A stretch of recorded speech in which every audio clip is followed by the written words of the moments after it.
পদ্মা সেতু প্রকল্পে বিশ্বব্যাংকের অর্থায়ন নিয়ে বিশ্বব্যাংক ও দাতা সংস্থার সঙ্গে আলোচনা চলছে বলে জানিয়েছেন অর্থমন্ত্রী আবুল মাল আব্দুল মুহিত। সকালে প্রধানমন্ত্রীর কার্যালয়ে প্রধানমন্ত্রী শেখ হাসিনার সভাপতিত্বে অনুষ্ঠিত মন্ত্রিসভার বৈঠকে তিনি একথা জানান।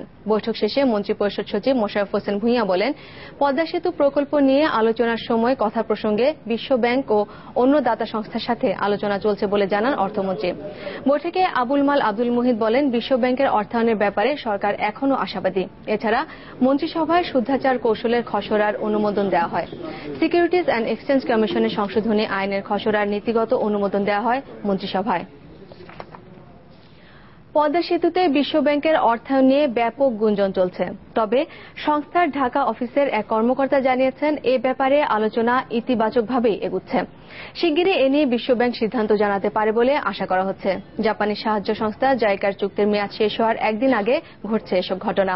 পদ্মা সেতুতে বিশ্বব্যাংকের অর্থায়ন নিশ্চিত করতে এরই মধ্যে বিভিন্ন শর্ত পূরণ করেছে সরকার। বিষয়গুলো সংস্থাটিকে জানাতে এই মুহূর্তে ওয়াশিংটন সফর করছেন প্রধানমন্ত্রীর দুই উপদেষ্টা।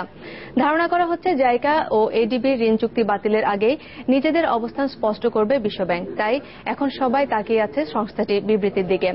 তবে সরকারের বিভিন্ন সূত্র থেকে বলা হচ্ছে, অবশেষে ইতিবাচক সংকেতই দিতে যাচ্ছে বিশ্বব্যাংক। প্রায় $300 কোটি পদ্মা সেতু প্রকল্পে বিশ্বব্যাংকের দেওয়ার কথা ছিল $120 কোটি।